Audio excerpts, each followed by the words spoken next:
berlayar perahu ke Pulau Dewata, singgah sebentar di tengah lautan. Produk hukum menjaga tata negara, mengatur negeri penuh keadilan. Assalamualaikum warahmatullahi wabarakatuh. Salam Om Swastiastu, Namo Buddhaya, salam kebajikan bagi kita semua. Yang terhormat Ibu Ratih Damayanti, SHMA, dan Bapak Muhammad Imam Gustomi, SHMA, selaku dosen pengampu mata kuliah pengantar Hukum Indonesia, Fakultas Hukum Universitas Negeri Semarang, serta penonton sekalian. Perkenalkanlah saya Altaf Damar Wongso Kolopaking dengan NIM 2408010734 yang akan menjelaskan materi tentang hukum tata negara. Baik, pada slide ini kita akan membahas tentang pengertian hukum tata negara.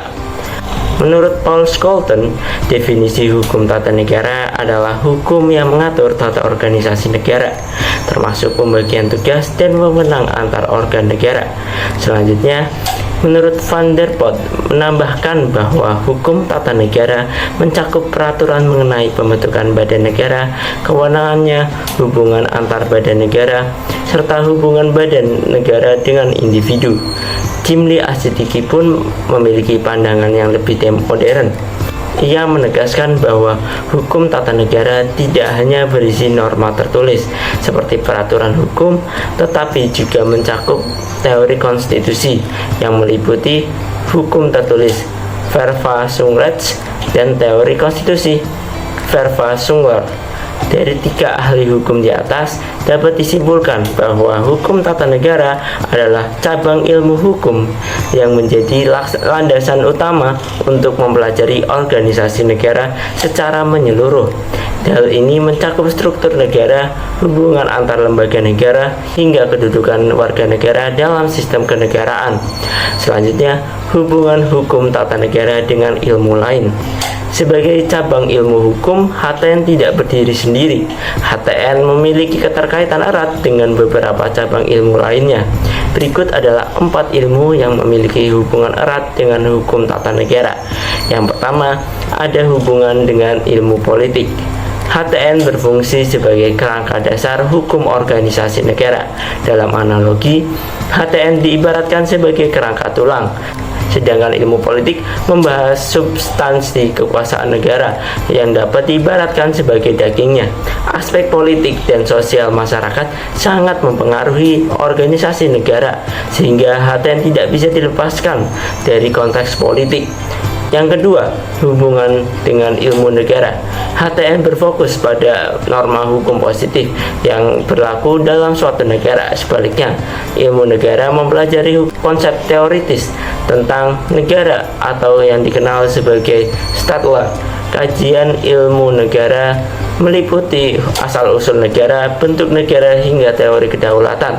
Yang ketiga, hubungan dengan hukum administrasi negara. HTN mengatur negara dalam keadaan statis, yaitu berkaitan dengan struktur organisasi negara.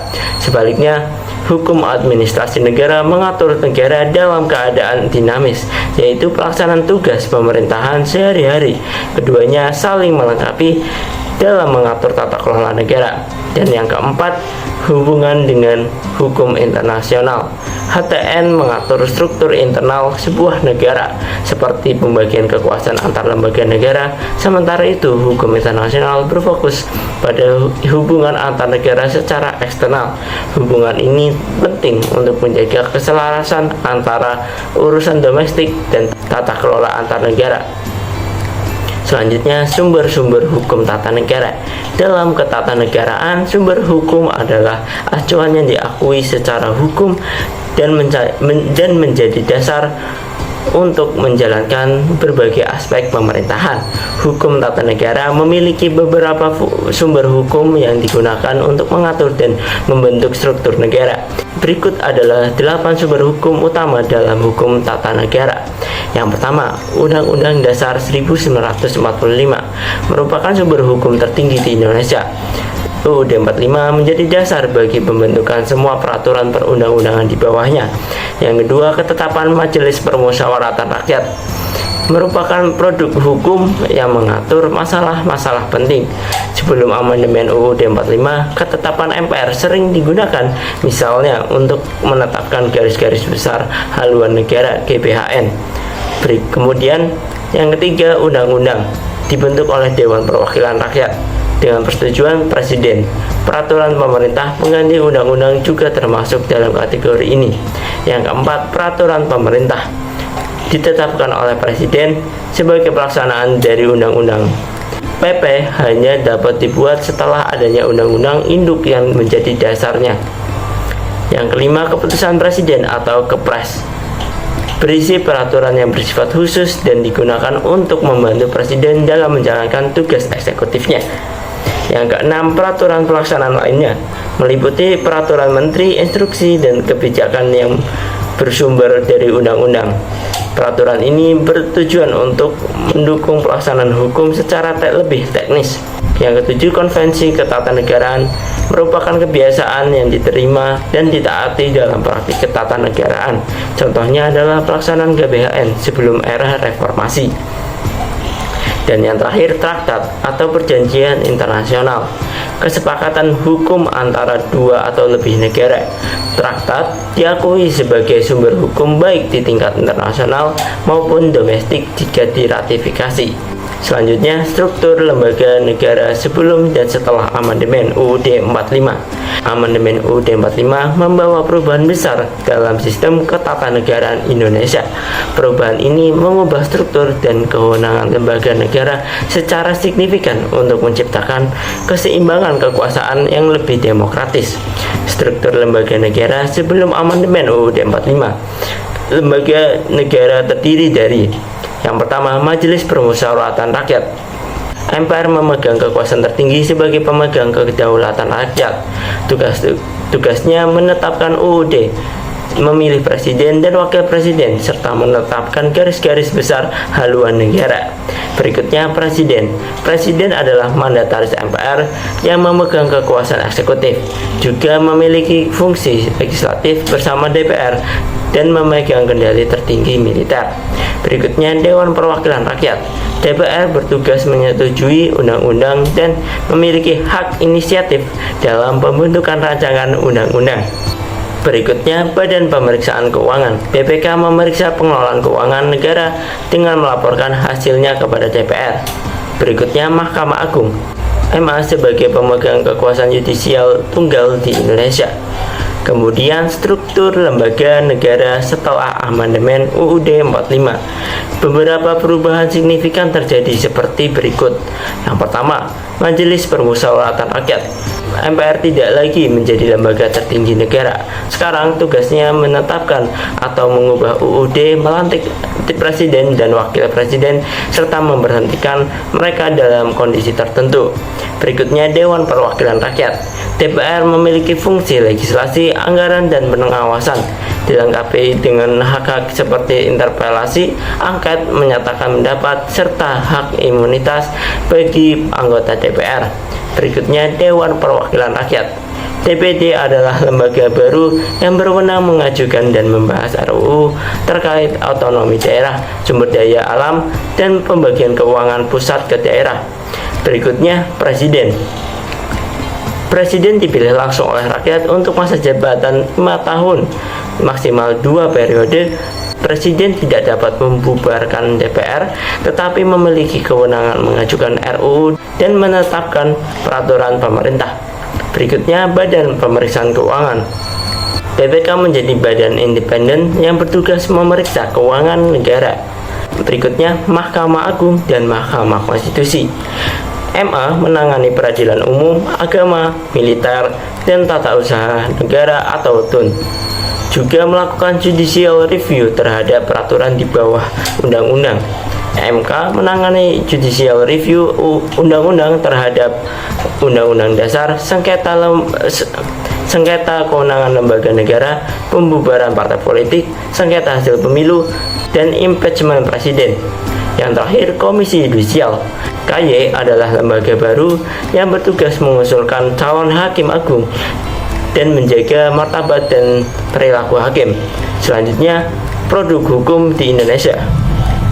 Produk hukum di Indonesia mencakup berbagai jenis keputusan yang dihasilkan oleh otoritas yang berwenang. Produk-produk hukum ini berfungsi untuk mengatur, memutuskan, atau memberikan arahan dalam berbagai aspek kehidupan bernegara. Secara garis besar, produk hukum di Indonesia dapat dibagi menjadi keempat kategori. Yang pertama, ada keputusan mengatur, regulating. Produk hukum yang berfungsi untuk menetapkan aturan yang berlaku secara umum. Contohnya adalah undang-undang, peraturan pemerintah, atau peraturan daerah. Sifatnya mengikat masyarakat secara luas dan berlaku terus-menerus hingga dicabut atau digantikan. Yang kedua, keputusan administratif, basicing, berisi penetapan administratif yang bersifatnya lebih individual dan spesifik. Contohnya adalah surat keputusan pengangkatan pejabat, izin usaha, atau sertifikat tanah. Sifatnya hanya mengikat kepada pihak yang ditentukan dalam keputusan tersebut. Yang ketiga, keputusan peradilan, adjudication. Produk hukum berupa putusan pengadilan yang dihasilkan dari proses penyelesaian sengketa hukum.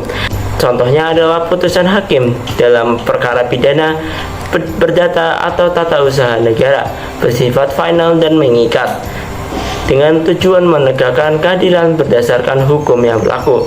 Dan yang keempat, aturan kebijakan, policy rules. Produk hukum berupa kebijakan administratif untuk memberikan arahan operasional. Contohnya adalah surat edaran, instruksi menteri, atau pedoman teknis. Sifatnya fleksibel dan sering digunakan untuk mengatur pelaksanaan kebijakan tertentu.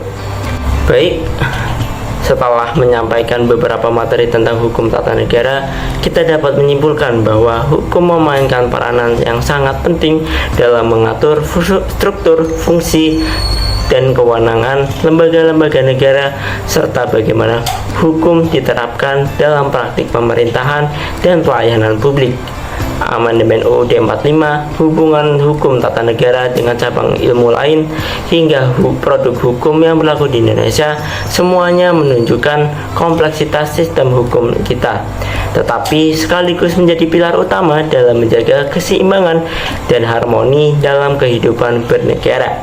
Semoga pemaparan materi ini dapat menambah wawasan dan pemahaman kita semua, serta menginspirasi untuk lebih mendalami hukum sebagai bagian integral dari kemajuan bangsa. Burung merpati terbang ke angkasa, hinggap sejenak di dahan cemara. Produk hukum menjaga bangsa untuk keadilan dan tertib negara. Saya ucapkan terima kasih yang sudah menonton. Jika ada salah kata, mohon maaf. Sekian dari saya. Wassalamualaikum warahmatullahi wabarakatuh. Salam Om Swastiastu, Namo Buddhaya, salam kebajikan.